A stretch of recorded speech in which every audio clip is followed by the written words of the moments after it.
Symbiotes are among the most legendary characters in Marvel. As a kid, there's just no way you haven't experienced the glory of Venom. Today, we're exploring more than just Venom. It's time to break down every symbiote we've seen in the MCU so far. And sorry, but the Raimi vs. Venom isn't on here. Ooh, my spider sense is tingling. If you know what I'm talking about. Venom. Born on the planet Clintar, created by Knull and taken from his home by the Life Foundation, the Venom symbiote is the first ever symbiote we see in Sony's Spider-Man universe, and also one of the most recognizable. Then, you guys pretty much know how the story goes. Eyes, lungs, pancreas. He meets Eddie Brock, develops a bond with him, and they become Venom. But the SSU actually shows us a lot more of Venom than we've ever seen in live-action adaptations. He has a whole personality. Throughout the first film, the dynamic between Eddie and the symbiote changes a lot. It's mostly just a lot of toxic arguing. And at first, humans are just expendable, edible entertainment to Venom, and he doesn't really like Eddie a lot either, who mostly just wants his body back. Over time, though, they settle into a pretty endearing relationship. We are Venom. With the symbiote, Eddie is one of the most powerful people in New York. First off, he's just ridiculously strong. Flipping vehicles, smashing through concrete, he becomes Spidey levels of power. Plus, he's almost invulnerable. He can survive bullet fire, massive impacts, and even hold his own against or overpower other symbiotes. Plus, Venom heals Eddie constantly. Venom also has access to many weapons. He usually forms these destructive tendrils, but he can make a lot of other shapes as well. But that's not even his most busted ability. Every symbiote has access to the hive-mind. Basically, all of these pieces of goo can see the memories, thoughts, and experiences of other symbiotes. That means they're constantly adapting and learning from each other. And that's how he recognized Peter. That guy. Also, his relationship with Eddie makes him stronger because compatibility is a big thing for symbiotes. They can't just bond to anybody. That's why in most storylines, the Venom symbiote really has a thing for Peter Parker. Now, you might ask, what makes you compatible with a symbiote? Personality does count, and that's why Cletus and his symbiote bond so well, because they're both raging psychopaths. But so does physical condition. A big reason the Venom symbiote is so obsessed with Peter Parker is that he's one of the strongest people around. But in most stories, Venom gets rejected by Spidey, and Eddie gets fired because of Peter Parker. So that mutual hatred over the web-slinger ends up being the perfect fuel for their symbiosis too. And that's how the mindset, emotions, and personality can matter a lot. In the films though, the basis of their perfect synergy is the friendship they develop. Venom starts protecting Eddie, not just because he needs him, but because he wants to. When Eddie is in danger, the symbiote reacts instantly. When Venom is threatened, Eddie risks himself to keep the bond intact. He even sacrifices himself. They start coordinating during fights, but they still have many arguments. Overall, Venom is one of the most well-rounded symbiotes because he's got a good host, a lot of experience working with a human, and he's got great stats to boot. Plus, he's a bit more level-headed than the other symbiotes. Agony. This is another symbiote that's a big deal in the comics, but didn't really get the same shine in the Venom films. What we know of Agony in the films is that she was one of the symbiotes held at the Life Foundation, but she was held in a vial the whole time. She briefly bonds with Dr. Teddy Payne, but she just doesn't have a lot of screen time. We don't even get a proper fight with her. What we do know of her powers is that she's extremely fast. That, and she has lightning powers, apparently. We do know she survives the third film, which is more than some symbiotes can say. She has the classic symbiote package, but she's also a lot more flexible and agile in how she fights. Instead of heavy blows, she often goes for traps, fast strikes, and long lethal blades. She's also a lot more of a team player than other symbiotes. Toxin. So, the comic depiction and the live-action version of Toxin are pretty different. For one, he's red and black in the comics, since he's an offspring of Carnage. In the movies, he's green, but the biggest differences are in how they are portrayed. In the comics, Toxin was an absolute beast, to the point that even Carnage and Venom were afraid of him. He also ends up possessing Eddie Brock in the comics instead of Patrick Mulligan. He sadly doesn't have much of a role in the movies either, but we do know that he and the other symbiotes on Clintar rebelled against Knull. he was killed off pretty quickly in the movie, helping Venom escape. Getting slurped up, he deserved better. It honestly sucks, since in the comics, he's genuinely one of the most monstrous symbiotes we've ever seen. Lasher. Venom 3 gave us a lot of symbiote action. One of the original ones from the comics was Lasher, who made her on-screen debut when she bonded with Sadie Christmas during the Xenophage assault on Area 51.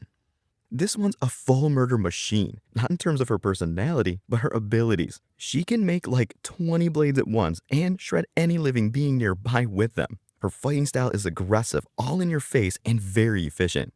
She's actually one of the most capable fighters amongst all the symbiotes, and she lasts really long in the movie too. But her personality couldn't be any different. While most symbiotes are the type to shoot first and act later, she actually stops to reason with her enemies. I feel like every stab after the first 3 was just for personal satisfaction. Lasher is actually shown to us as a calm, rational being who wants to save people. She prioritizes escaping instead of going out guns blazing. Sadly, when a character is that likable, they're marked for death, and Lasher got brutalized by a xenophage before the end credits could roll. Phage.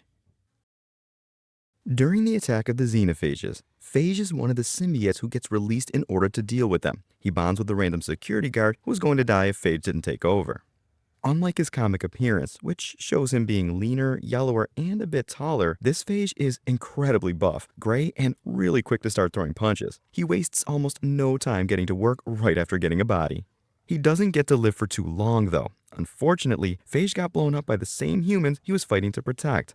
In the comics, he had a much more involved role, fighting alongside the rest of his siblings against Venom and Spider-Man, and even breaking Eddie Brock out of prison at one point. But in the movie, he's mostly just a symbiote grunt that gets a few scenes.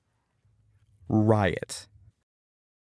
So, the Life Foundation brought a few more symbiotes to Earth. Riot was one of them. He ends up bonding with Carlton Drake, the billionaire founder of the Life Foundation. And unlike Eddie, Drake actually wants what the symbiote wants, which is bringing every last symbiote he can find to Earth. Riot keeps jumping from host to host. When he first comes to Earth, he takes control of this guy. Then this poor medic. He jumps to a grandma pretty fast after that. And briefly takes control over this kid. Pretty wide age range. Then he ends up with Carlton. He's the only symbiote who's changed hosts so much, but that also shows you just how important finding a compatible one is to them. Riot's a lot more of a planner than the other two. He's very strategic about things, and he uses a lot of Drake's resources, from his money to his rockets. He's fixated on his goal of finding and bringing other symbiotes together. In terms of power, though, he's pretty much evenly matched with Venom. He has a lot more finesse with his powers, though, using them to make precise shapes. Unlike other symbiotes, he uses his abilities in small bursts rather than pure unrestrained chaos. Also, he uses heavy, massive constructs rather than just basic tendrils. Although, he can definitely switch gears when he wants to. Against Venom, he was able to go blow for blow and even overpower Venom despite having less experience with a host. In fact, at some points, it feels like Venom's purely on the defensive. Holy shit! He also did this, which was pretty impressive.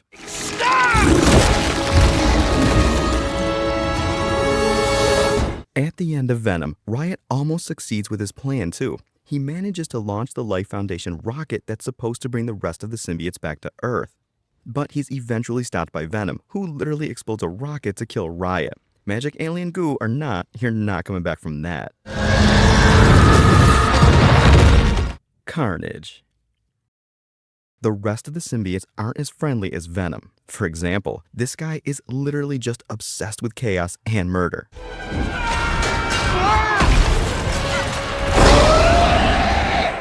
Carnage is a feral, lethal menace in every sense, and he bonds with arguably the worst person imaginable, Cletus Cassidy. But before we get into this monstrosity, let's get into how it was born. So, the Carnage symbiote was actually spawned by Venom. When Cletus bit Eddie's hand, a tiny bit of venom was left with him, and this would eventually turn into Carnage. Where Venom and Eddie eventually find a rough mutual footing, Carnage and Cassidy bond instantly. It's homicidal love at first sight. Because they're from the same page right off the bat, they both just want to kill people as violently as possible. Carnage is basically the closest thing Spidey's rogues gallery has to a Joker. Plus, Cletus was already a successful killer and sadist before the symbiote. With it, he's stronger than Venom, and he has amped up versions of his powers. He's stronger, faster, and quicker, but his abilities are all about landing lethal blows. He uses his tendrils a lot more than Venom does, and he shapes them into murder weapons capable of splitting you in half. Also, apparently, he's a hacker? There's another reason why he's so powerful. Carnage and Cletus have bonded exceptionally well, to the point they're the same. That's why Cletus always uses I when he talks about himself and Carnage. Venom and Eddie always use we. This is a me thing, not a we thing. Everything is a you thing. They're locked in together. Carnage does have the classic symbiote weakness though. He's really sensitive to sound, even more so than Venom. A loud alarm or any kind of high-pitched noise can really rattle him and even separate him from his host. Which makes Cletus's love life really complicated since his girlfriend's whole thing is screaming really, really loud. Marriage trouble! Already? He's also really emotional. Like, he has no idea how to actually plan stuff out because from the moment the symbiote's born, it wants to kill Venom. It's a really bad case of daddy issues. In the comics, Carnage isn't the only spawn of Venom. Riot, Agony, Lasher, and Phage are all direct offspring of Venom, but none of them seem to hate the dude as Carnage does. As powerful, angry, and perfectly in sync as they are, two things end up being a fatal flaw for them. They're only on the same page when it's about killing people. Any other instance? Carnage is extremely hard to control. When both Venom and Carnage get separated from their hosts, Venom rebonds with Eddie much faster. While Carnage is crawling to Cletus, Venom's already ready to go. I guess eating your kid counts as a bonding activity on Clintar?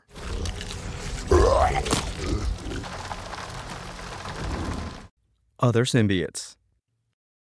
Besides the ones that were named in the comics, we saw a lot of different kinds of symbiotes during the Xenophage attack. One of them was an unnamed white symbiote who actually had one of the coolest designs.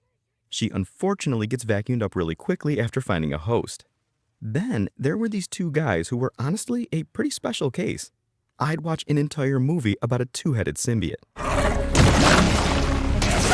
Plus, we even had a fire-type symbiote. Now, you would think this is a pretty powerful alien, being a symbiote on fire and all, but he actually gets taken out the fastest. That's one thing about the symbiotes. We just don't get enough of them, even though they're some of the coolest live-action characters we've seen. The ones we do get to see in action are priceless though. But which symbiote is your favorite, and how do you feel about the way they were handled in Last Dance? Let us know in the comments below.